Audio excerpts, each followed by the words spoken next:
Chaitra KR. ನಮಸ್ಕಾರ madam. ನಮಸ್ಕಾರ ಚೈತ್ರ, ಬಾಮ್ಮ. ಇಂದಿನ ಅಮೃತವರ್ಷಿಣಿಯ ಅಮೃತ ಗುರುಕುಲವನ್ನು ಮುದ್ದುಸ್ವಾಮಿ ದೀಕ್ಷಿತರ ಶಂಕರಾಭರಣ ರಾಗದ ಒಂದು ಆದಿತಾಳದ ವಿಳಂಬಕಾಲದ ಕೀರ್ತನೆಯಲ್ಲಿ ಆರಂಭ ಮಾಡೋಣ ಅಂತಿದ್ದೀನಿ. ನಾಗಲಿಂಗಂ ಭಜೇಹಂ ಅಂತ. ಇದನ್ನು ನೀನು ಕೇಳಿದ್ಯಾ ಅಥವಾ ನಿಂಗೆ ಇದರ ಪರಿಚಯ ಈ ಹಿಂದೆ ಏನಾದ್ರು ಇತ್ತಾ? ಈ ಕೃತಿಯನ್ನು ಕೇಳಿದ್ದೀನಿ, ಆದರೆ ಪಾಠ ಆಗಿರಲಿಲ್ಲ. ಪಾಠ ಆಗಿಲ್ಲ. ತುಂಬ ಸಂತೋಷ. ಇದು ಒಂದು ಸದವಕಾಶ ನಿನಗೆ ಈ ಕೃತಿನ ಕಲ್ತ್ಕೊಳ್ಳೋಕ್ಕೆ. ದೀಕ್ಷಿತರ ಕೃತಿಗಳಲ್ಲಿ ಆ ವಿಳಂಬ ಲಯ ಇದೆಯಲ್ಲ, ಅದು ತುಂಬ ತುಂಬ ಮನೋಹರವಾದ್ದು. ಆಮೇಲೆ ಅವರ ಸಾಹಿತ್ಯದ ಒಂದು ಜೋಡಣೆ, ಮಧ್ಯಮ ಕಾಲದ ಸಾಹಿತ್ಯವೇ ಆಗಿರಲಿ, ವಿಳಂಬ ಕಾಲದ ಸಾಹಿತ್ಯವೇ ಆಗಿರಲಿ, ಅದರಲ್ಲಿರೋ ಒಂದು ಲಯ ತುಂಬ ಮನೋಹರವಾಗಿ ಇರುತ್ತೆ. ಶಂಕರಾಭರಣದ ರಾಗದ ಬಗ್ಗೆ ನಿನಗೆ ಏನೇನು ತಿಳ್ಕೊಂಡಿದೀಯಾ? ಶಂಕರಾಭರಣ ಧೀರ ಶಂಕರಾಭರಣ ಅಂತ ಕಟಪಯಾದಿ ಸೂತ್ರಕ್ಕನುಸಾರವಾಗಿ ಧೀರ ಅನ್ನೋ ಪದವನ್ನು ಸೇರಿಸಲಾಗಿದೆ. ಪ್ರತ್ಯಯ ಅಂತಾರೆ. ಹೌದು, ಪಾರಿಭಾಷಿಕವಾಗಿ ಅದು 29ನೇ ಮೇಳ ಅಂತ ಅನ್ಸ್ಕೊಂಡಿದೆ. ಹೌದು. ಇದರಲ್ಲಿ ಸಂಪೂರ್ಣ ಸ್ವರಗಳು, ಪ್ರಕೃತಿ ಸ್ವರಗಳಲ್ಲದೆ ಇದರಲ್ಲಿ ಬರ್ತಕ್ಕಂಥ ವಿಕೃತಿ ಸ್ವರಗಳಂದರೆ ಚತುಶ್ರುತಿ ರಿಷಭ, ಅಂತರಗಾಂಧಾರ, ಶುದ್ಧ ಮಧ್ಯಮ, ಚತುಶ್ರುತಿ ದೈವತ ಮತ್ತು ಕಾಕಲಿ ನಿಷಾದ. ಹೌದು. ಈ ರಾಗದಲ್ಲಿ ಕೆಲವು ರಚನೆಗಳು ಆಗಿದೆ ನನಗೆ. ಪ್ರಾಥಮಿಕ ಹಂತದಲ್ಲಿ ನಮಗೆ ವರ್ಣ, ಆದಿತಾಳದ ವರ್ಣ ಸಾಮಿ ನಿನ್ನೆ ಹೇಳ್ಕೊಡ್ತಾರೆ. ನಂತರ ಅಟತಾಳ ವರ್ಣ ಒಂದು ವನಜಾಕ್ಷ. ನಂತರ ಶ್ಯಾಮಶಾಸ್ತ್ರಿಗಳ ತುಂಬ ಪ್ರಖ್ಯಾತವಾದಂತಹ ಕೃತಿ ಸರೋಜಗಳ ನೇತ್ರಿ, ಮತ್ತೆ ನನ್ನು ಬ್ರೋಚುಟಕು, ಎದುಟನಿಲ್ಲ ಚೀತೆ, ಮತ್ತೆ ಸುಬ್ರಾಯ ಶಾಸ್ತ್ರಿಗಳ ಶಂಕರಾಚಾರ್ಯಂ. ಹೌದು. ಈ ಕೆಲವು ಕೃತಿಗಳು ಪಾಠ ಆಗಿದೆ ಮೇಡಮ್. ನಿನ್ನ ಒಂದು ಕುತೂಹಲಕ್ಕೆ ಹೇಳಬಲ್ಲೆ, ಲಕ್ಷಣಗೀತೆಯೇ ಇದರಲ್ಲಿ ಇದೆ. ನಮ್ಮ ಸಂಪ್ರದಾಯ ಪ್ರದರ್ಶನಿಯಲ್ಲಿ, ಸಂಗೀತ ಸಂಪ್ರದಾಯ ಪ್ರದರ್ಶನಿಯಲ್ಲಿ ವೆಂಕಟಮಕ್ಕಿಗಳ ಲಕ್ಷಣಗೀತೆಯನ್ನು ನೀನು ನೋಡಬಹುದು. ಹಾಗೆಯೇ ವೆಂಕಟಮಕ್ಕಿಗಳ ಸಂಗೀತ ಸಂಪ್ರದಾಯ ಪ್ರದರ್ಶನಿಯಲ್ಲಿ ಸರಿಸುಮಾರು ಎಲ್ಲ ರಾಗಗಳಿಗೂ ರಾಗದ ಒಂದು ಶ್ಲೋಕವನ್ನು ಕೊಡ್ತಾರೆ. ಶಂಕರಾಭರಣಂ ಪೂರ್ಣಂ ಸಾಯಂ ಗೇಯಂಚ ಸಗ್ರಹ ಅಂತ ಆ ಶ್ಲೋಕ ಬರುತ್ತೆ. ಬೇಕಾದರೆ ನಾವು ಈ ಶ್ಲೋಕವನ್ನು ಯಾವುದಾದ್ರು ಕೃತಿಗೀತೆ ಹಾಡೋಕ್ಕೆ ಮುಂಚೆ ಅಥವಾ ಏನಾದ್ರು ಡೆಮಾನ್ಸ್ಟ್ರೇಷನಲ್ಲಿ ಕೂಡ ಬಹಳ ಸೂಕ್ತವಾಗಿ ಬಳಸ್ಕೋಬಹುದು. ಆಮೇಲೆ ವರ್ಣ ಹೇಳಿದೆ, ಬಹುಶಃ ಗೀತೆನೂ ಇದ್ದಿರಬಹುದು. ಯಾಕಂದರೆ ಯಾರೋ ಒಬ್ರು ಹೇಳಿದ್ರು, ನಾನು ಕೇಳಿಲ್ಲ. ಈ ಒಂದು ರಚನೆ ಇದೆಯಲ್ಲ, ನಾಗಲಿಂಗಂ ಭಜೇಹಂ ಅನ್ನೋ ರಚನೆ ಸಂಗೀತ ಸಂಪ್ರದಾಯ ಪ್ರದರ್ಶನಿ ಭಾಗ 4ರಲ್ಲಿ ಪುಟ 1100ರಲ್ಲಿ ಪ್ರಕಟವಾಗಿದೆ. ಇತ್ತೀಚೆಗೆ ಅನನ್ಯ ಅವರು ಪ್ರಕಟಣೆ ಮಾಡಿರೋ 4 ಸಂಪುಟಗಳು, ಅವರು 6 ಇದೆ, ಅದರಲ್ಲಿ 4ನೇ ಭಾಗದಲ್ಲಿ 1100ನೇ ಪುಟದಲ್ಲಿ ಈ ಕೃತಿ ಪ್ರಕಟವಾಗಿದೆ ಇರೋದು ಕಾಣ್ಬರುತ್ತೆ. ನಮ್ಮ ದೀಕ್ಷಿತರ ಕೃತಿ ಅಂದರೆ ಅದು ಒಂದು ತರಹ ಡಿಕ್ಷನರಿ ತರಹ. ಯಾವುದೇ ದೇವತೆಗಳ ಪರವಾಗಿ ಅವರು ಕೃತಿ ಮಾಡಿದ್ರು ಅದರ ಪೂರ್ತಿ ವಿವರ ಅದರಲ್ಲಿ ನಮಗೆ ಸಿಕ್ಬಿಡುತ್ತೆ. ಬಹುಶಃ ಅದಕ್ಕೆ ಏನೋ ಹೆಚ್ಚು ಸಂಗತಿಗಳು ಇರಲ್ಲ ಅವರ ಕೃತಿಗಳಲ್ಲಿ. ಅವ್ರು ಹೇಳಬೇಕು ಅನ್ಸಿದ್ದೆಲ್ಲ ಅದರ ಪರವಾಗಿರೋದೆಲ್ಲ ಆ ಕೃತಿಗಳಲ್ಲಿ ತಂದು ಇಟ್ಬಿಟ್ಟಿರ್ತಾರೆ. ಆಮೇಲೆ ಅದಕ್ಕೆ ದೀಕ್ಷಿತರ ಕೃತಿಗಳಲ್ಲಿ ಹೆಚ್ಚಿನ ಸಂಗತಿಗಳ ಇದಿರಲ್ಲ. ಶಂಕರಾಭರಣ ರಾಗ ತಗೊಂಡ್ಬಿಟ್ರಂತೂ ಇದು ಬಹಳ ಪುರಾತನವಾದ ರಾಗ. ಬಾಲಪಾಠದಿಂದ ಹಿಡಿದು ರಾಗಾತಾನ, ಪಲ್ಲವಿ, ಕೊನೆಗೆ ನಮ್ಮ ಜಾನಪದ ಎಲ್ಲ ಪ್ರಾಕಾರಗಳಲ್ಲೂ ಇದನ್ನು ಬಳಸ್ಬಿಟ್ಟಿದ್ದಾರೆ. ಎಲ್ಲಿ ಬಳಸಿಲ್ಲ ಅಂತ ನೀನು ಯೋಚನೆ ಮಾಡಬೇಕು. ಹಾಗೆ ಅಂಥ ವಿಶಾಲವಾದ ಆಳವಾದ ರಾಗ ಇದು. ನೀನು ಎಷ್ಟು ಮೊಗದಷ್ಟು ಇದರಲ್ಲಿ ನವರತ್ನಗಳೇ ಸಿಗ್ತಾ ಇರುತ್ತೆ. ಅಂಥ ಒಂದು ರಾಗಗಳ ಪೈಕಿ ಇದು ಹೆಮ್ಮೆ ರಾಗ. ಈ ರಾಗ ಇದೆಯಲ್ಲ, ಇದನ್ನು ಹಿಂದೂಸ್ತಾನಿನಲ್ಲಿ ಬಿಲಾವಲ್ ಅಂತ ಪ್ರಾತಃ ಕಾಲದಲ್ಲಿ ಹಾಡ್ತಾರೆ. ಆಮೇಲೆ ನಿಮಗೆ ಗೊತ್ತಿರಬೇಕು, ಇದನ್ನು ಪಾಶ್ಚಾತ್ಯ ಇದರಲ್ಲಿ ಮೇಜರ್ ಸ್ಕೇಲ್ ಅಂತ ತಗೋತಾರೆ. ನಾವು ಹೇಗೆ ಸರಿಗಮ ಪ್ರದೇಶ ಮಾಯಾಮಾಳಗಳ ಬಳಸ್ತೀವಿ, ಹಾಗೆ ಇದನ್ನು ಅವರು ಸ್ಟಾರ್ಟಿಂಗಲ್ಲಿ ಬಳಸ್ತಾರೆ. ಅದಕ್ಕೇನೆ ಬಹುಶಃ ನೀನು ಯಾವುದೇ ಒಂದು ಮ್ಯೂಸಿಕಲ್ ಇನ್ಸ್ಟ್ರೂಮೆಂಟ್ಸ್, ಮಕ್ಕಳ ಆಟದ ಸಾಮಾನು ಇರ್ಬೋದು, ಅಥವಾ ರೈಮ್ಸ್ ಇರ್ಬೋದು, ನರ್ಸರಿ ರೈಮ್ಸ್, ನೀನು ಏನು ತೊಗೊಂಡ್ರು ಇಟ್ ಈಸ್ ಅದು ನಮಗೆ ಶಂಕರಾಭರಣದ ಸ್ವರಗಳೇ ಇರುತ್ತೆ. ನೀ ಸುಮ್ಮನೆ ಗಮನಿಸ್ಕೊಂಡು ಹೋದರೆ ಆ ಶಂಕರಾಭರಣದ ಛಾಯೆಯನ್ನು ನೀನು ಕಾಣಬಹುದು. ದೀಕ್ಷಿತರಿಗೂ ಕೂಡ ಅದರ ಒಂದು ಪ್ರಭಾವ ಇತ್ತು ಅನ್ನೋದು ನಮ್ಮ ಸಂಗೀತಗಾರರಿಗೆಲ್ರಿಗೂ ತಿಳಿದಿರೋವಂಥ ಅಂಶ.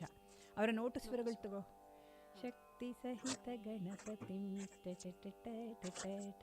ಆಮೇಲೆ ನಮ್ಮ ಶಂಕರಾಭರಣದ ಅಟತಾಳದ ವರ್ಣನೆ ಅಂದರೆ ನಮ್ಮ ಕೆಲವರು ರಾಗಗಳಲ್ಲಿ ನೇರವಾಗಿ ಸ್ವರ ಹಾಡಿದಾಗ ಆ ರಾಗದ ಒಂದು ಭಾವ ಗೌಣವಾಗ್ಬಿಡ್ಬಹುದು. ಗಮಕ ಅಥವಾ ಅನುಸ್ವರ ಸೇರಿಸಿದ್ರೆ ಬರ್ತದೆ. ಆದರೆ ಈ ಶಂಕರಾಭರಣ ಹೇಗೆ ಹಾಡಿದ್ರು ಹಾಗೆಲ್ಲ ತನ್ನತನನ ತೋರಿಸ್ಕೊಳ್ಳುತ್ತೆ. ಅದರ ಸೌಂದರ್ಯವನ್ನು ಎಲ್ಲ ಪ್ರಕಾರದಲ್ಲೂ ಅದು ಹೊರಸೂಸುತ್ತೆ. ಅದು ಇದರ ಒಂದು ವಿಶೇಷ ಅಂತ ನಾವು ಹೇಳಿದ್ರೆ ತಪ್ಪಾಗಲ್ಲ. ಈ ರಾಗದಲ್ಲಿ ಬಹುಶಃ ರಚನೆ ಮಾಡಿಲ್ಲದೆ ಇರೋರೇ ಇಲ್ಲವೇನೋ ಅನಿಸುತ್ತೆ. ಎಲ್ಲ ರಚನಾಕಾರರು ಈ ರಾಗವನ್ನು ಬಳಸ್ಕೊಂಡೇ ಇದ್ದಾರೆ, ಅಥವಾ ಇದಕ್ಕೆ ಶರಣಾಗೇ ಇದ್ದಾರೆ ಅಂತ ಹೇಳಿದ್ರು ತಪ್ಪಾಗಲ್ಲ. ಇವಾಗ ನೀನು ಹೇಳಿದ್ದೆಲ್ಲ ನಿಜ. ಅದ್ರ ಜೊತೆಗೆ ಇನ್ನು ಬೇಕಾದಷ್ಟು ರಚನೆಗಳು. ಸೆಂಚುರಿ ರಿಗಾಲಿಯಾ ಸ್ವರ ಜೊತೆ ನಂಗೆ ಅಷ್ಟು ಗೊತ್ತಿಲ್ಲ, ಇದೆ ಅಂತ ಹೇಳಿರೋದು ಕೇಳಿದ್ದೀನಿ. ಆಮೇಲೆ ಮುತ್ತುಸ್ವಾಮಿ ದೀಕ್ಷಿತದಂತೂ ಬೇಕಾದಷ್ಟಿದೆ. ಅಕ್ಷಯಲಿಂಗ ವಿಭೋ, ನವಾವರಣ ಕೀರ್ತನೆಗಳಲ್ಲಿ ಪ್ರತಿಯೊಂದರಲ್ಲೂ ಶಂಕರಾಭರಣ ರಾಗದ ಬಳಕೆನ ನಾವು ಕಾಣ್ತೀವಿ. ಇನ್ನೊಂದು ವಿಶೇಷ ಈ ರಾಗದಲ್ಲಿ ನೀನು ಗಮನಿಸಿದೆಯಾ, ಇದು ಮೂರ್ಛನಕಾರಕ ಮೇಳ.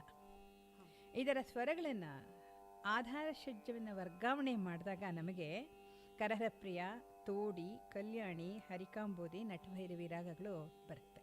ಇದನ್ನು ಪ್ರಾಯೋಗಿಕವಾಗಿ ಗಾಯಕರೂ ಮಾಡಬಹುದು, ವಾದ್ಯಗಾರರು ಮಾಡಿದಾಗ ಸುಲಭವಾಗಿ ನೀವಿನ್ನೂ ಅರ್ಥೈಸ್ಕೊಳ್ಳಬಹುದು. ಗಾಯಕರು ಮಾಡುವಾಗ ಆಧಾರ ಷಡ್ಜದ ಬಗ್ಗೆ ತುಂಬ ಗಮನ ಇರಬೇಕು, ಇಲ್ಲದ್ರೆ ಆಧಾರ ಷಡ್ಜನೆ ಕೈಗೆ ಸಿಗಲ್ಲ, ತಪ್ಪಿಸ್ಕೊಂಡ್ಬಿಡುತ್ತೆ. ಆ ಒಂದನ್ನು ಬಿಗಿ ಹಿಡ್ಕೊಂಡು ಮಾಡಿದಾಗ ನೀವೆಲ್ಲ ರಾಗಗಳನ್ನು ಇದರಲ್ಲಿ ಕಾಣಬಹುದು. ಒಂದು ಸಲ ಆರೋಹಣ ಅವರೋಹಣ ಹಾಡ್ಬಿಡ್ತೀಯಾ? ಸರಿ ಗ ಮ ಪದ ನೀ ಸಾ ಸಾ ನೀ ದ ಪ ಮ ಗ ರೀ ಸಾ. ಇನ್ನೊಂದ್ಸಲ ಹಾಡಮ್ಮ. ಸರಿ ಗ ಮ ಪದ ನೀ ದೈವತ ಹಾಡಿದೆಯಲ್ಲ, ಪದ ಹಾಕಿ ತಗೊಂಡ್ರೆ ಇನ್ನೂ ನಯವಾಗಿ ಬರುತ್ತೆ. ಇನ್ನೊಂದ್ಸಲ ಹಾಡು. ಸರಿ ಗ ಮ ಪದ ನೀ ಸಾ. ಪದ ಅಂದಾಗ ಏನೋ ಒಂದು ಅನುಮಾನವೇನೋ ಅನ್ನೋ ಹಂಗೆ ಅನಿಸುತ್ತೆ. ಪದ ಹಾಡಿ. ಪದ ನೀ ಸಾ. ಹೌದು. ಸಾ ನೀ ದ ಪ ಮ ಗ ರೀ ಸಾ. ಶುದ್ಧವಾಗಿದೆ. ಇದು ನೀನು ಹಾಡಿದ್ದು ಗಮಕವನ್ನ ಅನುಸ್ವರಗಳನ್ನು ಬಳಸಿ ಹಾಡಿದಂತಹ ಆರೋಹಣ ಅವರೋಹಣ. ಬಹುಶಃ ನಮ್ಮ ಆಕಾಶವಾಣಿಯಲ್ಲೇ ಅನೇಕ ಬಾರಿ ಮೇಳರಾಗವನ್ನು ಮಹಾವೈದ್ಯನಾಥ ಅಯ್ಯರ ಮೇಳರಾಗ ಇದನ್ನು ಹಾಕಿದ್ದಾರೆ, ಕೇಳಿರ್ಬೋದು. ಅಲ್ಲಿ ಮೊದಲು ಶುದ್ಧ ಸ್ವರಗಳನ್ನು ಹಿಡಿದಿರ್ತಾರೆ. ಅಂದರೆ ಯಾವ ರೀತಿಯ ಗಮಕವೂ ಇಲ್ಲ. ಸ ರೇ ಗ ಮ ಪ ಧ ನೀ ಸಾ ಸಾ ನೀ ಧ ಪ ಮ ಗ ರೀ ಸಾ. ಇದು ಶುದ್ಧವಾದ ಸ್ವರ. ಈ ಶುದ್ಧತೆಯನ್ನೇ ನೀವು ding dong bell, pussy's in the bell ಯಾತ್ರಲ್ಲಿ ಬೇಕಾದ್ರೂ ನೋಡ್ಬೋದು. Twinkle twinkle little star.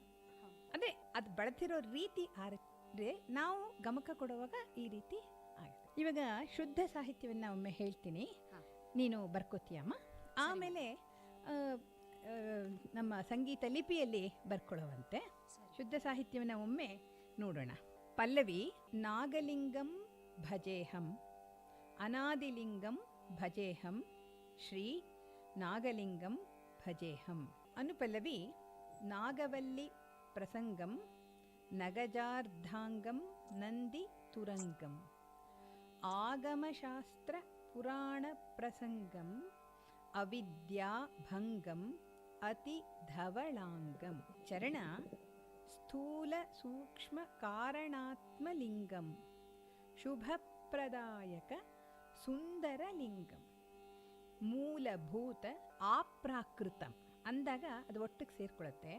ಮೂಲಭೂತಮಾಪ್ರಾಕೃತ ಲಿಂಗಂ, ಮುನಿಗಣಾಷ್ಟ ನಾಗಾರ್ಚಿತ ಲಿಂಗಂ.